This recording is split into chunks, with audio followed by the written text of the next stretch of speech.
Hello, I'm Dr. Kiran Mawai, your chemistry tutor. So today we will discuss about integrated rate equation for zero order reaction.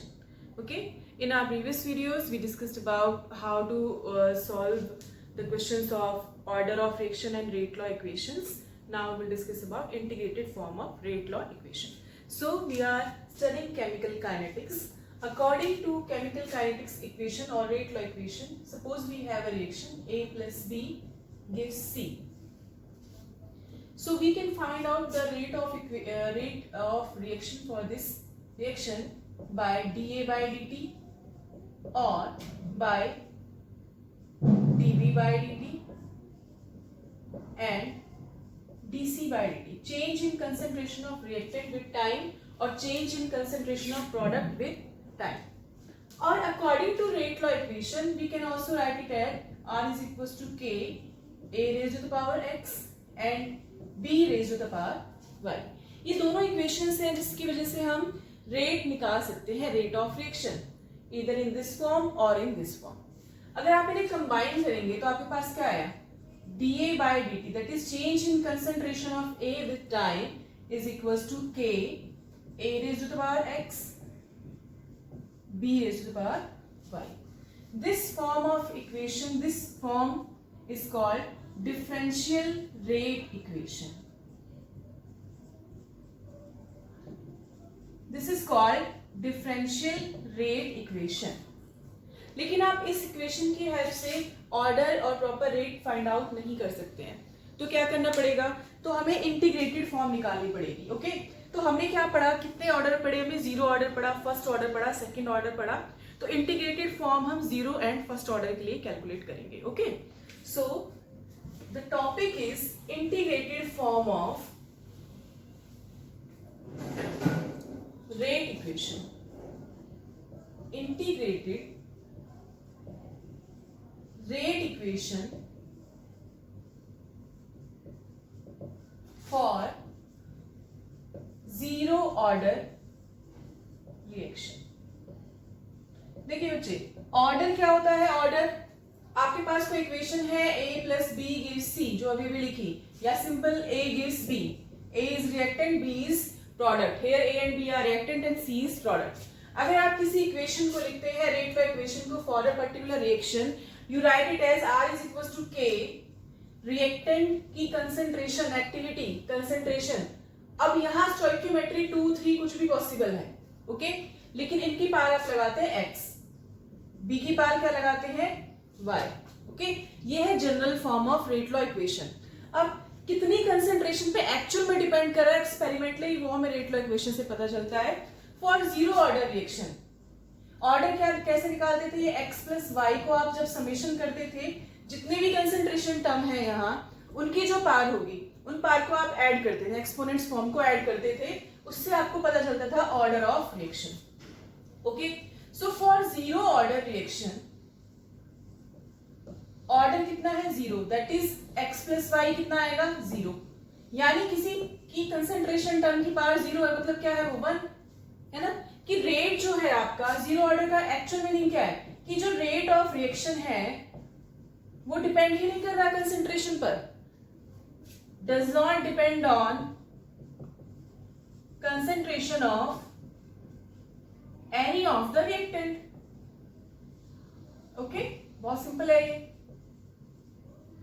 यानी कि R is equals to K A raised to the power 0 B raised to the power 0. यही तो होगा zero order, power zero है, zero order है. So finally आपके पास आया R is equals to K. That is rate of reaction आपका किसके equal आ गया, रेट कांस्टेंट के इक्वल.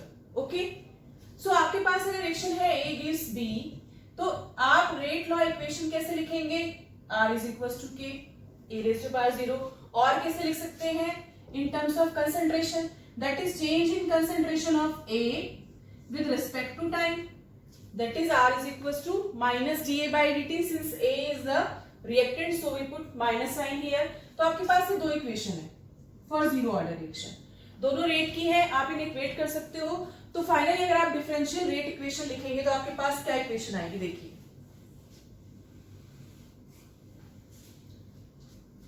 इसे प्रॉपर फिर से यहां लिख लेते हैं.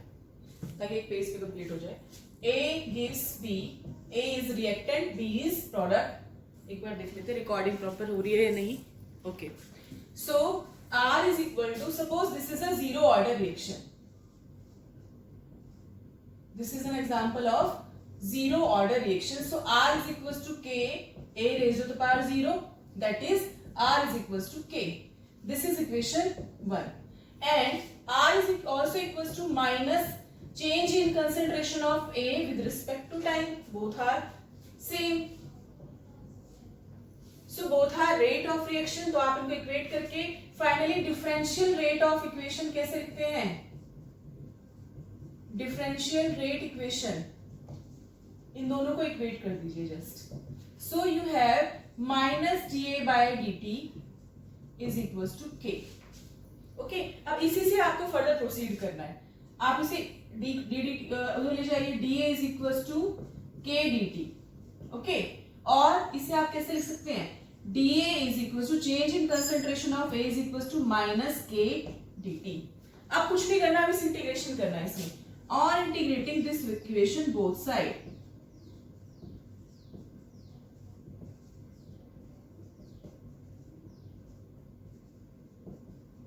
आपने क्या किया बच्चे, इसका इंटीग्रेशन किया, तो देखिए क्या आएगा आपके पास finally, D A is equal to minus K D T, दोनों साइड इंटीग्रेट किया आपने, इसका इंटीग्रेशन आएगा ए, के इज कांस्टेंट तो बाहर आ जाएगा माइनस के, डी टी का इंटीग्रेशन आएगा टी, साथ में आएगा एक आपके पास integration constant I. This is equation 3। Okay, I क्या है आपके पास, I is constant of integration या इंटीग्रेशन कांस्टेंट।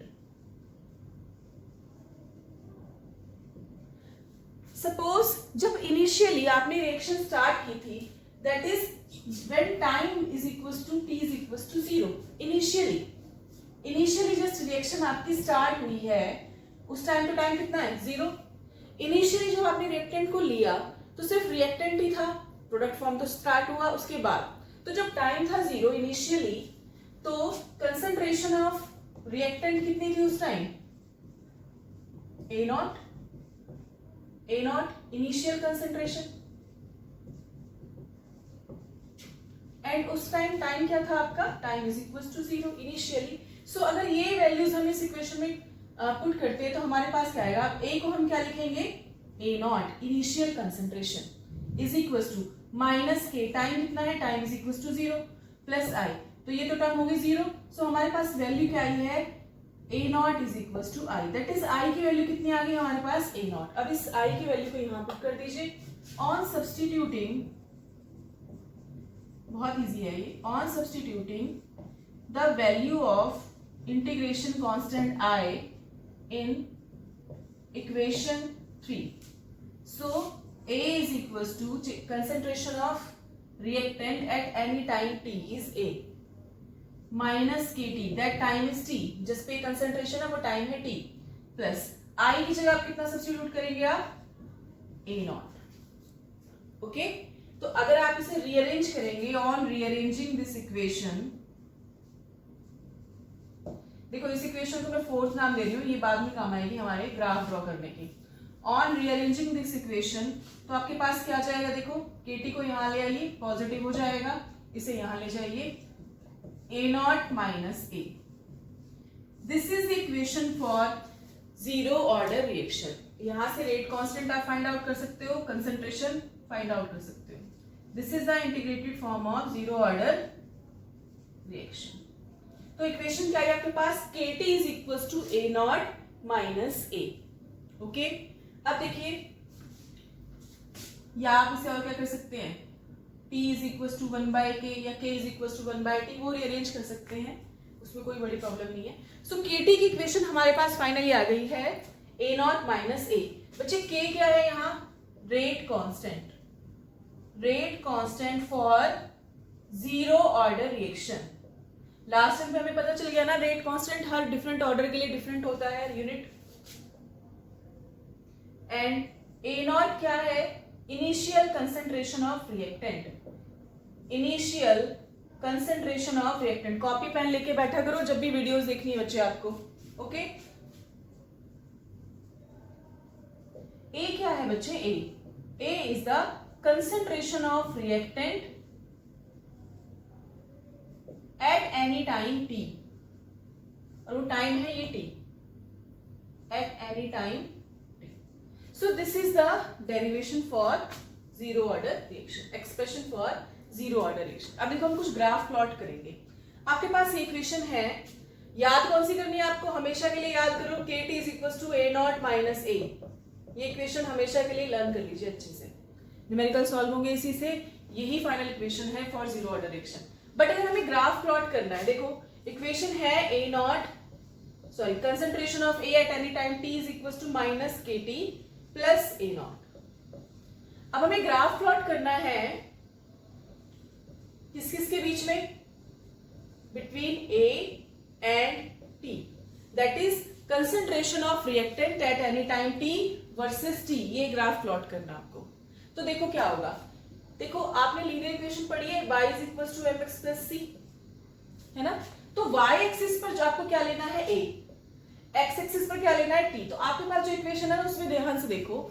अगर आप इसे लिखते हैं A is equal to minus KT plus A0. So this is y. y axis पर आपको क्या लेना है? A, concentration of A. This is x. अब x के साथ जो भी आता है ये क्वांटिटी, ये हो जाएगी आपकी m विद साइन. x के साथ जो भी क्वांटिटी आती है, this is slope. This is on y axis, this is on x axis. x के साथ जो भी क्वांटिटी आएगी वो होगी स्लोप, एंड साथ में जो प्लस या माइनस जो भी टर्म आती है वो होती है इंटरसेप्ट. क्या होगी वो? इंटरसेप्ट. सो अगर इस इक्वेशन में देखिए, पहले y देखिए कहाँ है, ये रहा y. x देखिए, जो आपको x एक्सिस पे प्लॉट करना है, टाइम के वर्सेस ग्राफ प्लॉट करना है. सो this is on x axis. अब t के साथ जो भी क्वांटिटी है विद साइन वो होगी स्लोप. तो ये हो जाएगा आपके साथ m. m कितना है बेटा? Minus k. सो ये क्या हो गया देन? इंटरसेप्ट. तो इस इक्वेशन में देखो स्लोप कैसी है? नेगेटिव. तो अगर मुझे ग्राफ प्लॉट करना हुआ, अगर आपको कहे ग्राफ प्लॉट करो किस किस के बीच में? Concentration of reactant that is A at any time T versus time आपको ग्राफ प्लॉट करना है. तो स्ट्रेट लाइन इक्वेशन है बट नेगेटिव स्लोप है, तो ये आएगा इस साइड, इस तरह से. ओके. और इंटरसेप्ट कितना है आपके पास? Intercept A0. So this is intercept A0. समझ में आया? ये वैल्यू है आपके पास A0. ये कंसेंट्रेशन की यहाँ वैल्यू होगी, यहाँ टाइम की. This is the graph. अच्छा स्लोप क्या है फिर इसकी? Slope is equal to minus k. Okay, समझ में आया? Slope is equal to minus k. So this is the graph for zero order reaction. किस किस में प्लॉट करते हैं? A versus T. ध्यान रखना, आप फर्स्ट ऑर्डर पढ़ेंगे, कंफ्यूज नहीं होना है. A versus T graph plot किया. अच्छा ये बताइए, क्या rate of reaction for zero order reaction depends on concentration? क्या रेट ऑफ रिएक्शन कंसंट्रेशन पे डिपेंड करता है? जीरो ऑर्डर पे नहीं करता ना, तभी तो R is equal to K आया आपके पास.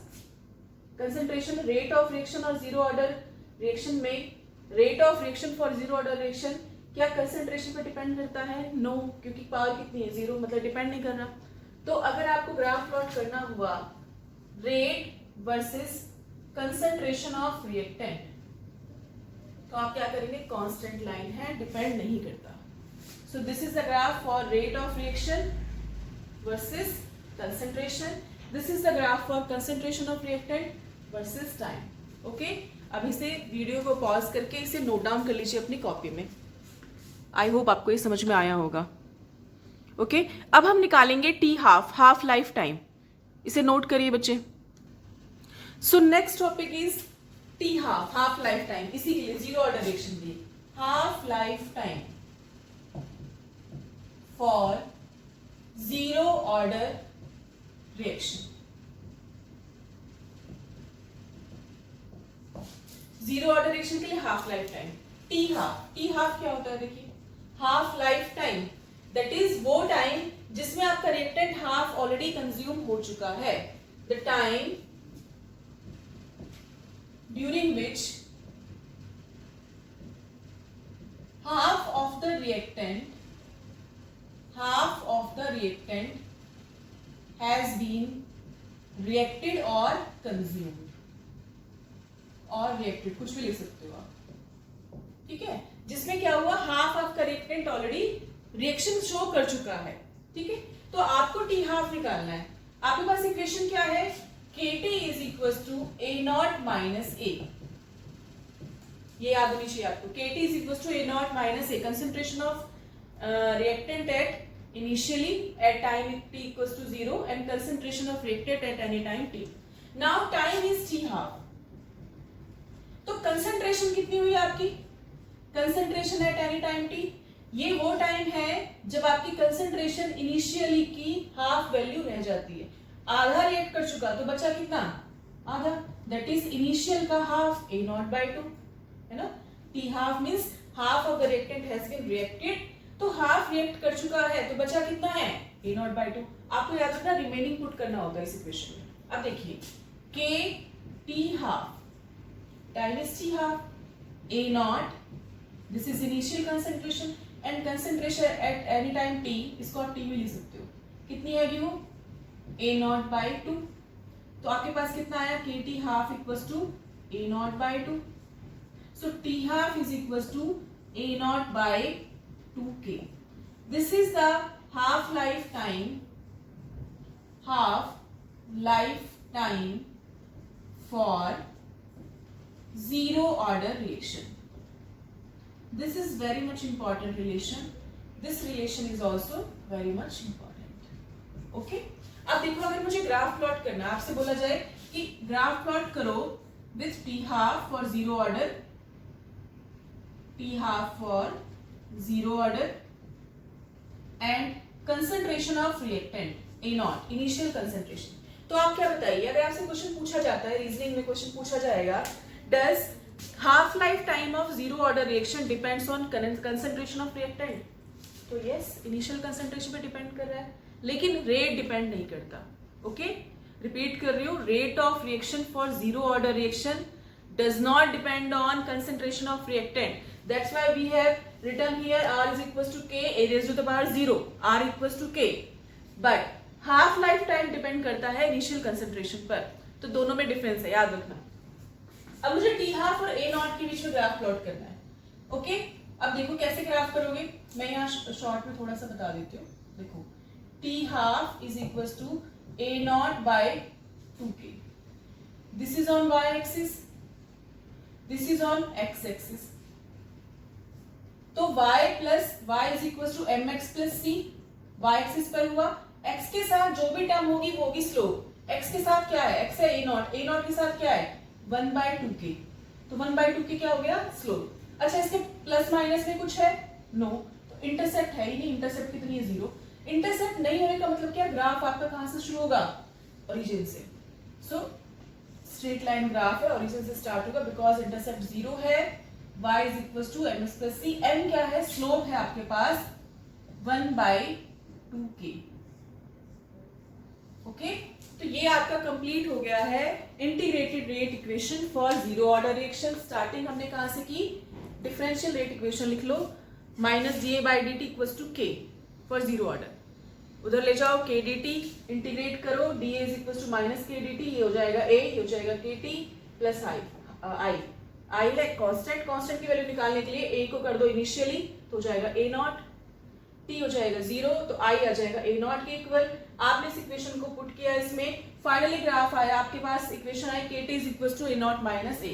ग्राफ प्लॉट करना है y और x के बीच में, A और T के बीच में, तो y एक्सिस पे आपने कंसेंट्रेशन पुट किया, x एक्सिस पर आपने टाइम, तो नेगेटिव स्लोप के साथ आपका ग्राफ आ गया है। बहुत ज्यादा इंपॉर्टेंट है, कॉम्पिटिटिव एग्जाम्स, बोर्ड सब में आने के चांसेस है। अच्छा, ये भी बहुत सिंपल है, does rate of reaction for zero order reaction depends on concentration, no. तो कंसेंट्रेशन कितने भी इंक्रीज कीजिए आप, कोई फर्क ही नहीं पड़ेगा, कांस्टेंट ग्राफ है।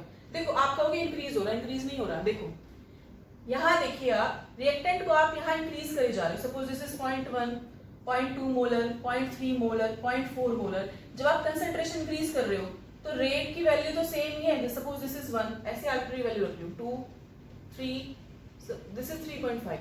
देखो, ये हमेशा आपने कंसेंट्रेशन इंक्रीज किया तब भी ये 3.5 ही रही है, कांस्टेंट है, इंक्रीज नहीं कर रही है ये, तो कांस्टेंट ग्राफ आएगा। Then we calculated the T half life time for zero order reaction. कैसे किया? कुछ नहीं किया, टी को टी हाफ रखो, concentration at any time T is half of the initial value. Just आपने पुट किया T half equals to A naught by 2k आपके पास आ गया. तो यहां से जीस्ट क्या है हमारे आज के लेक्चर की कि जीरो ऑर्डर रिएक्शन में, ओके थोड़ा सा आउट ऑफ फ्रेम हो गया था.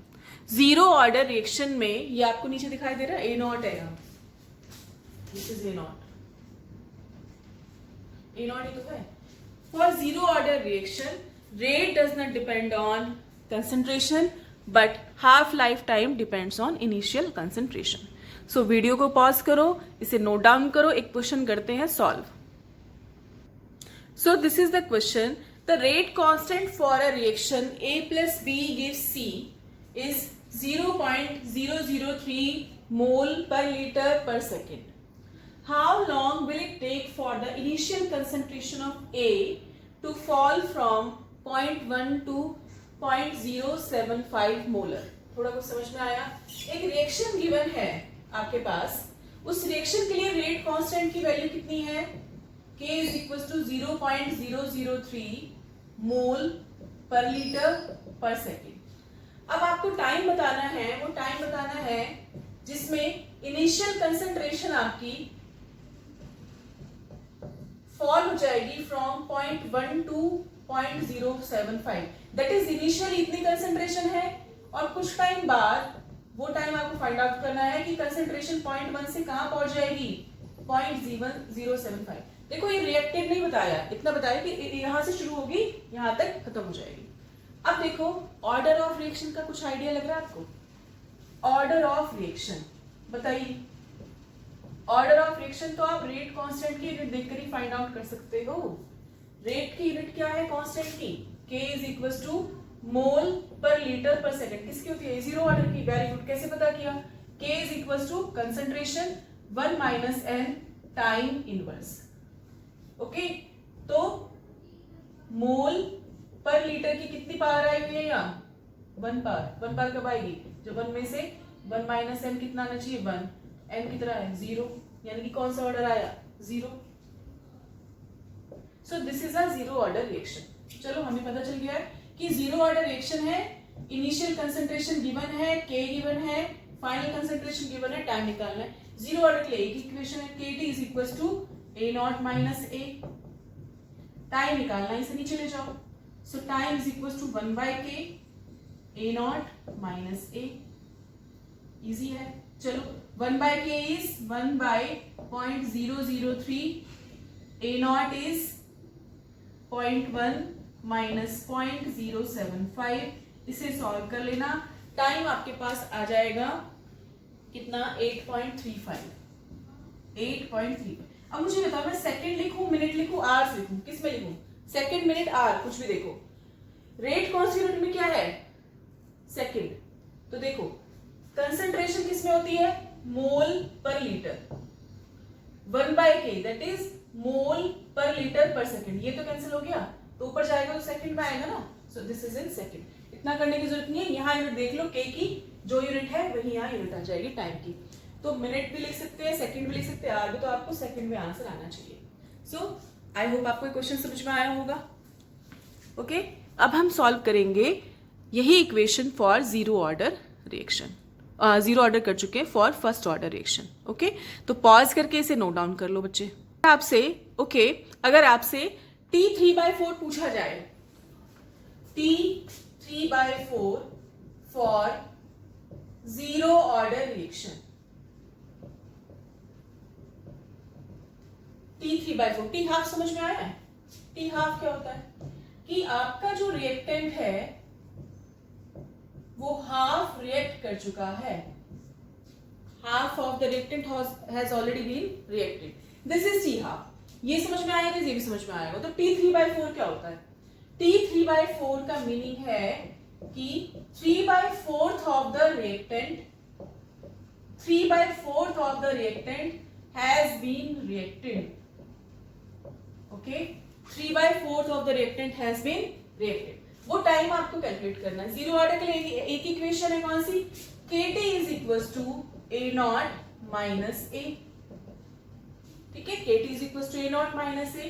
आपको बताना है T 3/4, this is final concentration, reacted नहीं, फाइनल कंसेंट्रेशन, रिमेनिंग, याद रखो मैं बार बार रिमेनिंग बोल रही हूं, दिस इज इनिशियल कंसेंट्रेशन, ये वो टाइम है जिस टाइम बाद फाइनल कंसेंट्रेशन होगी, K इज कांस्टेंट। तो टाइम है 3/4, 3/4 टाइम के बाद रिएक्शन में रिएक्टेंट की कंसेंट्रेशन कितनी बची है, रिमेनिंग है, रिएक्टेड नहीं रिमेनिंग। जब 3/4 वो रिएक्ट कर चुका तो बचा कितना होगा, 1/4 क्या होगा, रिमेनिंग, है ना।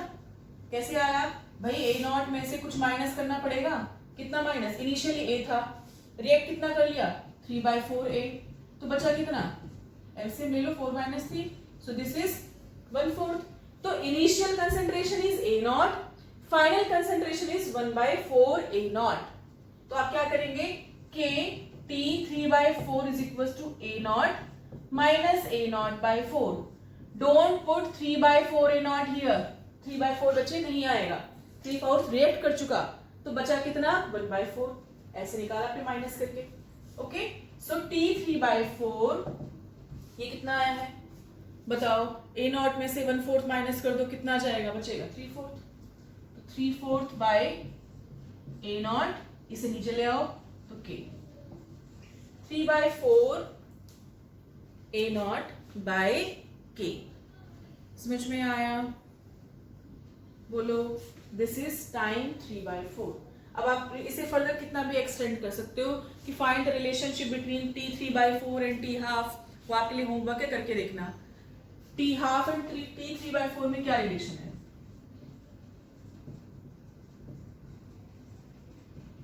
हिंट दे दूं, T 3/4 क्या होता है, 3/4 A naught by K, T half क्या होता है, A naught by 2K, A naught by 2 divide कर दो, T 3/4 by T half, relation आ जाएगा। 3/4 कितना है, 3 A नॉट बाय 4K, ये कितना है, A naught by 2K, A naught से A नॉट कैंसिल, K से K कैंसिल, दिस इज 2, तो क्या आ जाएगा, जस्ट 3/2, 3/2, इसे यहां ले जाओ, सो T 3/4 इज इक्वल टू 3/2 यानी कि 1.5 ऑफ T हाफ। अच्छा, आपसे पूछा जाए T 2/5 बताओ, कुछ भी नहीं, 2/5 of the reactant has been reacted, कुछ भी चेंज करके दे सकता है, कोई बड़ी बात नहीं है। तो रिमेनिंग आपको निकाल लेना, इनिशियल में से A नॉट माइनस 2/5 कर देना, आ जाएगा आपके पास। Okay, so this is zero order reaction. Now we will find the integrated rate equation for first order reaction in similar manner. अभी जो आपने किया है ना, जस्ट इसके लिए प्रोसीड करना है, जीरो के लिए किया, सेम फर्स्ट के लिए करना है, थोड़े से रिजल्ट चेंज आएंगे। देखो, A changes to B, A is reactant and B is product, पता चल गया आपको। सो इसके लिए इंटीग्रेटेड रेट इक्वेशन की फॉर्म लिखी है, इंटीग्रेटेड रेट इक्वेशन फॉर्म, वो तो हमें कैलकुलेट करनी है, लिखिए डिफरेंशियल रेट इक्वेशन लिखो, R is equal to minus dA/dt,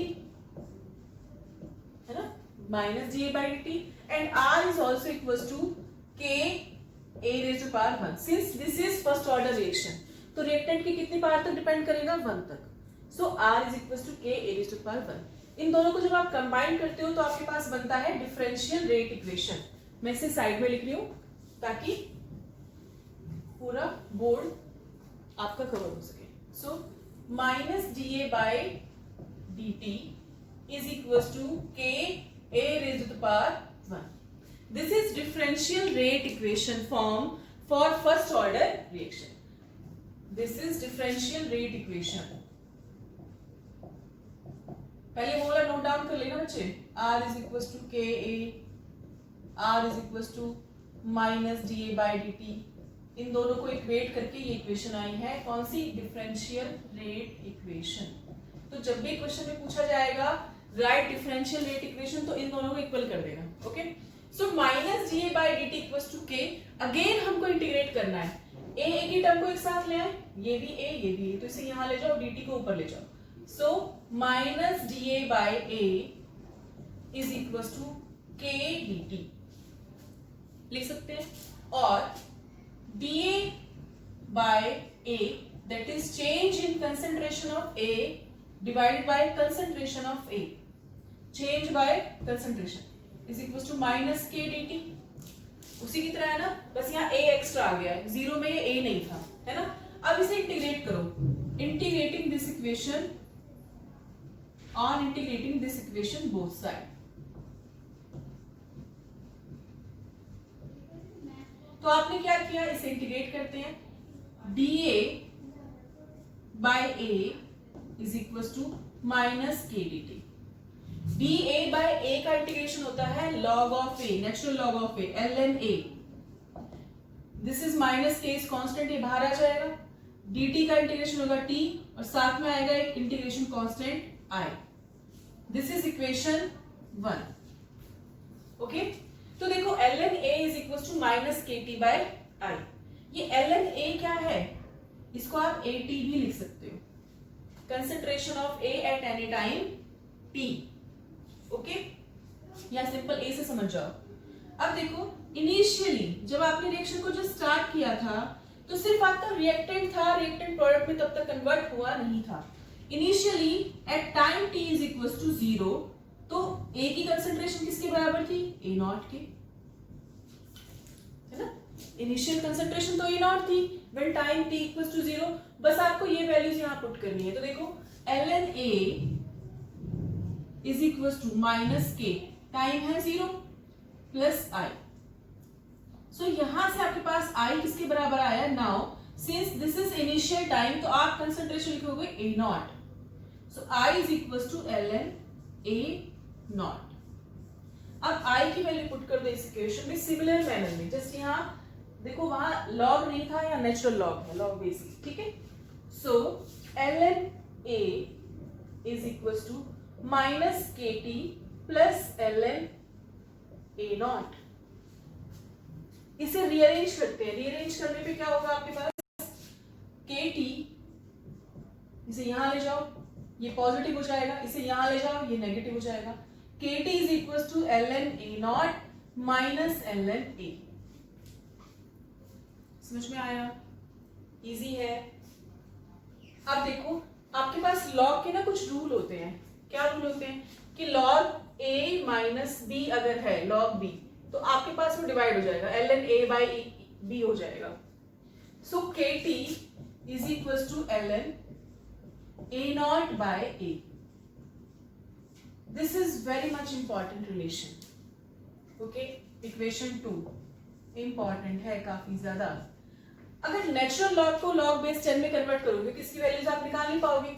so natural log को जब log बेस 10 में कन्वर्ट करते तो 2.303 से मल्टीप्लाई कर देते हैं। सो 2.303 log 10।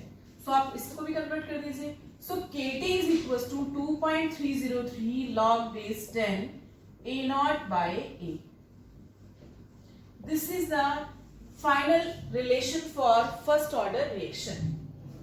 बहुत ही इंपॉर्टेंट है, बहुत ज्यादा इंपॉर्टेंट। ओके, एक ये इक्वेशन है नेचुरल लॉग की फॉर्म में, log बेस 10 करते यहाँ 2.303 आ जाता है। ये समझ में आया, इसे नोट डाउन करिए पहले। अब कुछ ग्राफ प्लॉट करते हैं हम लोग।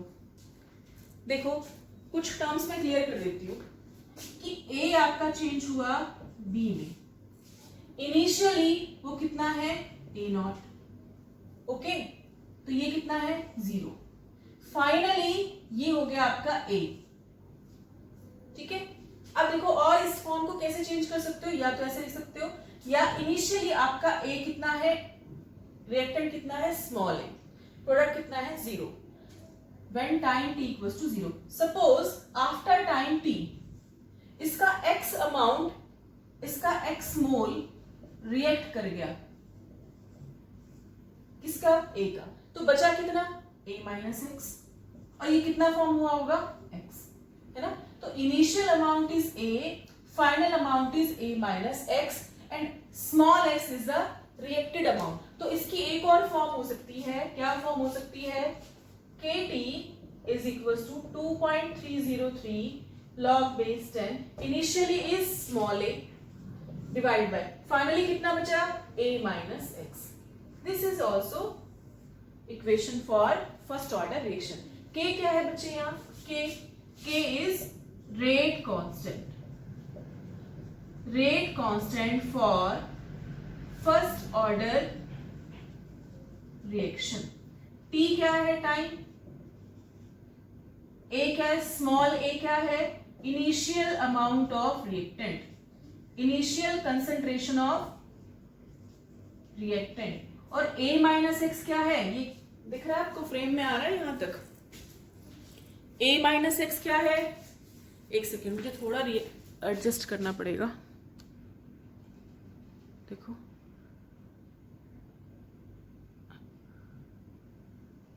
a माइनस एक्स ये क्या है? Final concentration of reactant, final concentration of reactant after time t, यही वाला टाइम। तो x क्या है? x है reacted amount of reactant. Just समझ में आया? इसे पॉज करके फटाफट से नोट डाउन कीजिए पहले। अब ग्राफ प्लॉट करते हैं। आई होप आपको समझ में आएगा। जस्ट नीचे a आया है, उसकी वजह से ऊपर log आ गया, माना एग्जैक्टली सेम था, है ना? अगर ये log नहीं आता यहाँ तो a naught minus a zero order नहीं बना था, बस log आके इसे डिवाइड कर दोगे, log नेचुरल log को log बेस 10 में कन्वर्ट करोगे तो 2.303 से मल्टीप्लाई कर दोगे। अब देखो, मुझे ना कुछ ग्राफ प्लॉट करने हैं, ठीक है? तो ग्राफ प्लॉट कैसे करेंगे? इसे लिखो पहले फटाफट से। लिख लिया? चलिए, हमारे पास इक्वेशन आई थी ln a, ये equation initially ln a is equal to minus kt plus ln a naught. अब मुझे ग्राफ प्लॉट करना है between natural log of a ln a versus t। First order के लिए जीरो के लिए a वर्सेस t करते थे, फर्स्ट के लिए क्या करोगे? ln a versus t। तो देखो, ये क्या हो गया आपके पास? y, x क्या है? t। x के साथ जो भी टर्म आएगी वो क्या हो जाएगी आपके पास? Minus k is the slope with sign, और इंटरसेप्ट कितना है? ln a। तो अगर मैं ग्राफ प्लॉट करूं with ln a versus t, ln a versus t, तो स्लोप कैसे? नेगेटिव, तो ऐसे डिक्रीजिंग ग्राफ आएगा। और कितनी स्लोप आई है इसकी? माइनस के। और ये इंटरसेप्ट, ये वैल्यू कितनी है? ln a naught. This is equals to intercept. समझ में आया? ये है ln a versus t graph for first order reaction. This is very much important for both competitive exams and board exams. ln a versus t natural negative slope है minus K. Suppose आपको log लिखा जाएगा यहाँ log, तो आप क्या करेंगे? log a versus t same रहेगा, स्लोप अप हो जाएगी। देखो, यही इक्वेशन थी आपके पास,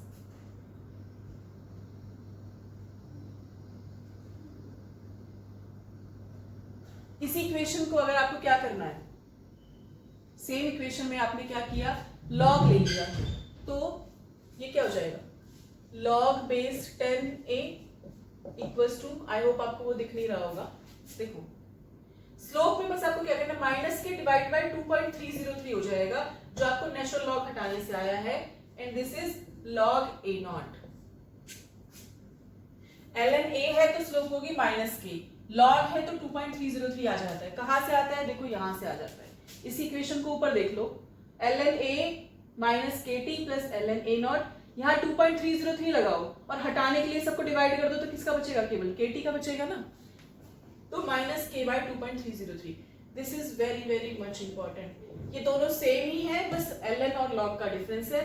तो अगर ln है तो सिंपल k आएगा माइनस के, log है तो k बाय 2.303 आएगा। अब मुझे बताओ, अगर आपको ग्राफ प्लॉट करना है rate of reaction versus concentration of reactant for first order reaction, तो कैसा ग्राफ आएगा? देखो, आपने क्या लिखा है? R is equal to KA, that is rate of reaction depends on concentration. कैसे? लीनियरली। सो ऐसा ग्राफ आ जाएगा आपके पास। आई होप आपको समझ में आया है। रिपीट करने की जरूरत तो नहीं है, एक बार रिवाइंड करके वीडियो देख लेना, ये बहुत ज्यादा इंपॉर्टेंट है।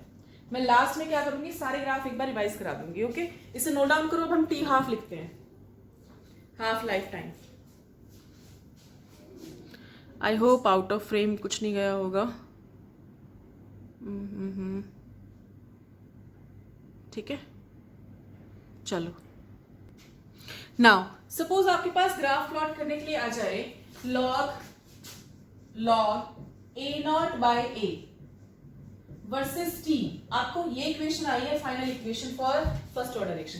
के T equals to 2.303 log base 10 A naught by A, initial upon final. Initial ऊपर आएगी, फाइनल नीचे, या फिर अगर ऐसे याद नहीं रहता तो ए बाय ए माइनस एक्स से भी निकाल सकते हो। अगर आपको ग्राफ प्लॉट करना हो log A naught by A versus T, इसका और इसके ग्राफ, तो देखो क्या करना है आपको, इसे अकेला छोड़ दो जो भी वाई एक्सिस पे है, बाकी सबको इधर ले आओ। तो इस इक्वेशन में देखो क्या होगा, log A naught by A is equal to, ये नीचे जाएगा तो k by 2.303 into T. Graph किस किस के पीछे प्लॉट करना है, log A naught by A versus T, that is this is on y axis, this whole term, and this is on x axis. तो x के साथ जो भी आता है वो क्या होता है, m, that is slope, this is m, plus intercept c, plus minus कुछ है नहीं, दैट इज आपको ग्राफ प्लॉट करना है log of a naught by a versus t। तो कैसा ग्राफ है, स्लोप कैसी, पॉजिटिव, इंटरसेप्ट है नहीं, इंटरसेप्ट मतलब जीरो है तो कहां से ग्राफ होगा, जीरो से, ओरिजिन से स्टार्ट होगा, और आपका लीनियर ग्राफ जाएगा इस फॉर्म में। और स्लोप कितनी होगी बच्चे, स्लोप होगी k बाय 2.303। ओके, अच्छा इसी में चेंज करें थोड़ा सा, अभी आपकी आईक्यू चेक करते हैं। लॉग की जगह अगर मैं नेचुरल लॉग लिख दूं a नॉट बाय a और यहां कर दूं टाइम के साथ, तो ग्राफ सेम आएगा, स्लोप भी सेम रहेगी, स्लोप सेम रहेगी। नेचुरल लॉग है तो 2.303 की जरूरत नहीं पड़ेगी, बस k आ जाएगा। आई होप भाई चारों ग्राफ आपको फर्स्ट ऑर्डर के समझ में आएंगे। जनरली हम बनाते हैं ln a वर्सेस t, तो नेगेटिव स्लोप आएगी minus K, log a versus t में लॉग आते ही नीचे 2.303 लगा देना। Similarly log a naught by a versus t, slope आएगी k by 2.303। Suppose natural log है तो सिंपल k। इनकी बार बार प्रैक्टिस करना, ये सॉल्व हो जाएंगे easily. Now calculate half life time for first order reaction. Half life time, half life similar way में जैसे हमने पढ़ा था, half life time for first order reaction. Similar way में जैसे हमने जीरो ऑर्डर के लिए पढ़ा था, हाफ लाइफ टाइम क्या है, जब आपका half of the reactant has been reacted, तो बचा कितना, a, यानी कि बचा कितना है a नॉट बाय 2, आधा ही बचा, आधा रिएक्ट कर चुका। तो देखो इस इक्वेशन में देखो k, t को अब लिखोगे t half is equal to 2.303 log base 10, initial concentration is a naught, finally कितनी बची, half of a naught, so a naught by 2 है ना, ये बाय 2 कहां चला जाएगा ऊपर, a नॉट से a नॉट कैंसिल, तो t हाफ कितना हुआ आपका, t हाफ निकालना, इसे नीचे ले जाओ, 2.303 बाय k log 2, log 2 की वैल्यू बच्चे होते हैं 0.3010, so t half is equals to 2.303 into 0.3010 by k, और जब आप इसे मल्टीप्लाई करते हैं तो आंसर आता है 0.693 by k। समझ में आया, this is very very much important. 3 star बना लो इसमें, अच्छे से स्टार बनाना है ना, मैंने भी बनाया, इंपॉर्टेंट है। Half life time for first order reaction is 0.693 by k। अब मुझे बताओ इसमें कहीं कंसंट्रेशन दिख रही है, a नॉट या a दिखाई दे रहा है, no, that means half life for first order reaction does not depend on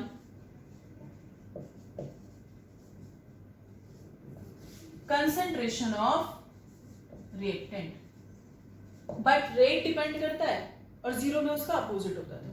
तो इसे नोट डाउन कर लो। इसी तरह t 3/4 निकाल सकते हो, 3/4 रिएक्ट कर चुका, बचा कितना 1/4, यानी a नॉट बाय 4 ऊपर आ जाएगा log 4, log 4 की वैल्यू होती है 0.60, अब 0.60 से मल्टीप्लाई कर देना, आंसर आ जाएगा। ठीक है, तो हाफ लाइफ टाइम आपका पॉइंट यानी कि 0.693 by k आया है। This is very very much important.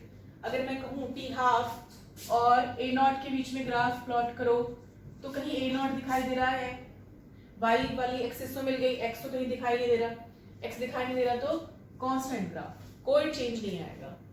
ठीक है, ओके। अब मैं एक बार ग्राफ को रिवाइज कराती हूँ कैसे कैसे लर्न करोगे। फ्रेम आउट ऑफ फ्रेम पहुंच गए हैं हम फिर से।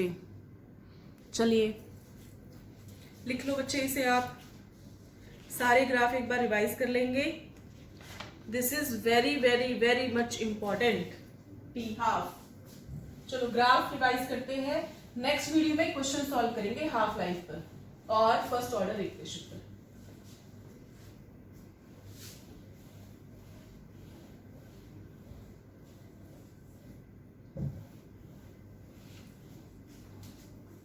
देखिए जीरो के लिए जो ग्राफ पड़े हैं उनके जस्ट कॉरेस्पॉन्डिंग मैं बनाऊंगी फर्स्ट के।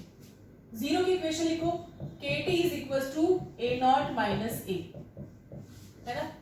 इसके लिए फर्स्ट की इक्वेशन लिखो, फर्स्ट ऑर्डर के लिए के टी इज इक्वल टू, यहां होता है L N A naught minus L N A, उसको सॉल्व करके क्या आया 2.303 log 10 A naught by A, divide कर देना just. This is for zero order, this is for first order. अब बताओ ग्राफ प्लॉट होता है ए वर्सेस टी, याद रखना ए वर्सेस टी, इस तरह से ग्राफ आएगा, स्लोप आएगी माइनस के, ए वर्सेस टी, स्लोप आएगी आपके पास माइनस के। इसमें क्या ग्राफ प्लॉट होता है, इसमें आएगा L N A versus T, बस नेचुरल लॉग लिख दो, ग्राफ आएगी और स्लोप आएगा माइनस के। ओके, इन केस आपके पास आ गया है लॉग ए वर्सेस टी, नेचुरल लॉग की जगह क्या आ गया लॉग ए, तो सेम ग्राफ है, देखो ए की जगह आया नेचुरल लॉग या लॉग 10, सेम लॉग आते ही बस 2.303 से डिवाइड यहां कर देना के को। ये ग्राफ समझ में आया। और rate of reaction, rate of reaction R is equal to K A की पावर जीरो, जीरो ऑर्डर है तो R is equal to K. First order यहां बनाते हैं हम लोग, for first order R is equal to K A raise to power 1, this is first order, this is zero order. तो R बराबर के, आपको कहीं यहां कंसेंट्रेशन दिखाई दे रही है नहीं, तो आपको rate of reaction that is R versus concentration के बीच में ग्राफ प्लॉट करना है, तो कहीं है ही नहीं तो कांस्टेंट कर दो, क्या कर सकते हैं, मजबूरी है हमारी। चलिए अब देखो, अगर आपको rate of reaction for first order versus concentration, देखो डायरेक्टली प्रोपोर्शनल है ना, बना दिया, स्लोप आ जाएगी। ठीक है, अब देखो नेक्स्ट है half life time, T half, T half for half life time, इसे लिख लेना बच्चे आप, हाफ लाइफ टाइम बिना देखे लिखना है, अभी सीख लो जस्ट। कितना होता है A naught by 2k, half life time for zero order is A naught by 2k, half life time for first order is 0.693 by k। अब देखो ग्राफ प्लॉट करो, टी हाफ और ए नॉट, ए नॉट दिख रहा है, yes, इसके साथ क्या है लीनियर ग्राफ है, स्लोप कितनी 1/2k, इसमें कहीं टी हाफ के साथ ए नॉट दिख रहा है नहीं, तो जब दिख ही नहीं रहा तो कांस्टेंट ग्राफ प्लॉट कर लो, खत्म। अब फर्स्ट ऑर्डर के लिए एक ग्राफ एक्स्ट्रा है, कौन सा, लॉग ए नॉट बाय ए वाला, ए नॉट बाय ए वाला ये वर्सेस टी, तो क्या होगा स्ट्रेट लाइन, स्लोप किसके बराबर k बाय 2.303। इसी में अगर मैं ln कर देती तो क्या करते आप लोग, कुछ नहीं करते, सेम करते, बस स्लोप को बस k बना देते, 2.303 हट जाता। सो ये था आज की summary, first order zero order का rate equation, integrated rate equation. I hope आपको समझ में आया होगा। अब हम करेंगे क्वेश्चंस नेक्स्ट टर्न पर, इन्हें नोट डाउन कर लेना अच्छे से अपनी कॉपी में। ओके, ठीक है बच्चों, थैंक यू सो मच।